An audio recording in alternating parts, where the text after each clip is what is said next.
चीन की पैंतरेबाजी लगातार बढ़ती जा रही है। उसकी धमकियां अब कई देशों तक जा पहुंची हैं।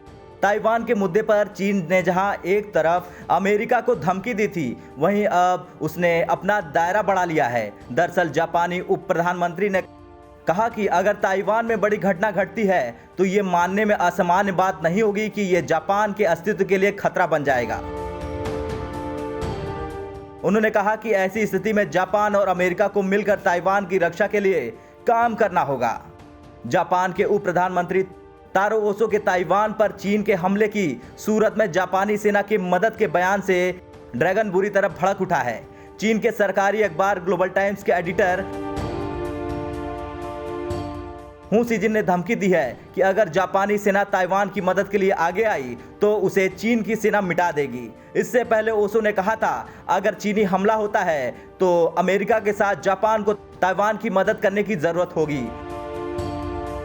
हू सीजिन ने चीन के सोशल मीडिया वेबसाइट वीबो पर जापानी उप प्रधानमंत्री को बड़ा मुंहवाला बताया। उन्होंने चेतावनी दी कि अगर ताइवान स्टेट में युद्ध होता है तो जापान के लिए अच्छा होगा कि वो इससे दूर रहे। अगर जापान की सेना युद्ध में शामिल होती है और चीन की सेना पर हमला करती है तो पीएलए न केवल जापानी सेना को तबाह कर देगी, बल्कि उसे जापानी सेना के अड्डों और उससे जुड़े सैन्य प्रतिष्ठानों पर हमले का अधिकार होगा ताकि उसे पंगु बनाया जा सके।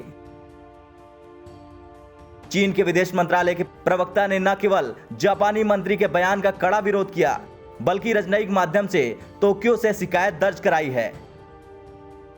चीनी प्रवक्ता झाओ ने कहा, हम किसी को भी ताइवान के सवाल पर हस्तक्षेप करने की अनुमति नहीं देंगे। इससे पहले तारो ओसो ने संकेत दिया था कि चीन अगर ताइवान पर हमला करता है तो वो ताइपे की मदद के लिए आगे आ सकता है। उन्होंने कहा कि ताइवान के हारने से जापान के अस्तित्व के लिए खतरा पैदा हो जाएगा।